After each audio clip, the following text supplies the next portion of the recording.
Tip number 267 from the book 501 Contractor Tips. This is the beginning of the chapter on pricing strategies. Very important. Pricing strategies is where you're going to make your money. This is it. Strategizing and figuring out what you can and cannot charge. You know, I knew contractors who would charge $75 an hour, and I'm charging $35 an hour. I raised my prices to $45 an hour. Nobody even flinched. You know, this $10 more an hour. And this is stuff you have to be aware of. I didn't raise it to $55. Didn't want to push it, and I never went past $45 on some of the stuff that I did. But I knew contractors that were charging $100 an hour.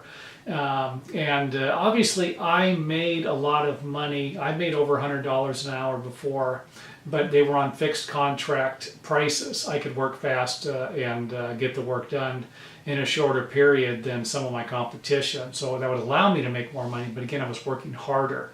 So if you want, the main goal as a contractor is going to be to work less and make more, or work more and make a lot more. That's what you want to do. But at the same time, I'm not suggesting that you fleece your clients and take advantage of them. That's not what I'm suggesting. There are fair market wages, and you need to understand what they are. In San Francisco, I remember contractors were getting a lot more than I was in Southern California. There's a reason why. A lot of things were more expensive in San Francisco.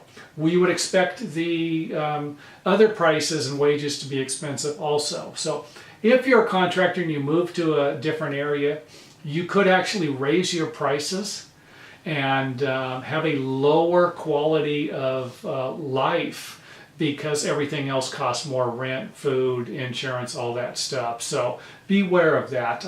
I've met a lot of people who, you really want to make some money, move to this city, move to this state, without taking into consideration that part of that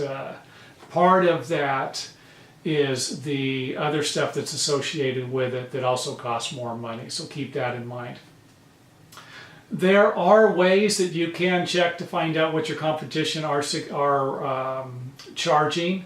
You can always call them up on the phone, say, hey, I'm thinking about having a job. What do you charge by the hour? That'll give you an idea.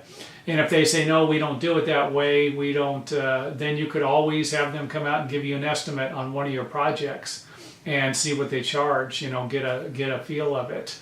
Now, when I say that, come out and give you an estimate on one of your projects, you know, if you're going to do something like that, it wouldn't be a bad idea to use a home that you own or a home of a friend of yours. And again, if you use a friend's home, could be a tough situation here you could create for them. I'm not suggesting that, but it could be a possibility, something you could use. Remember, a lot of the tips in this book are things that you can do.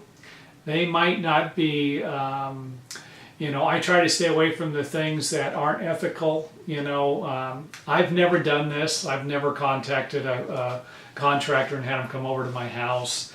I would basically gauge what other people were charging by what I was charging. I would raise my prices, and if I could get more money, I would raise them again, kind of a thing. And then when I reached a certain plateau, I'm not getting much work, lower my prices a little bit, and find a happy range in there that I could work with. So that's it for this video. I do have other pricing strategies. I don't want to beat this one to death because some of the other tips in here are related to this. They can be used along with this particular tip.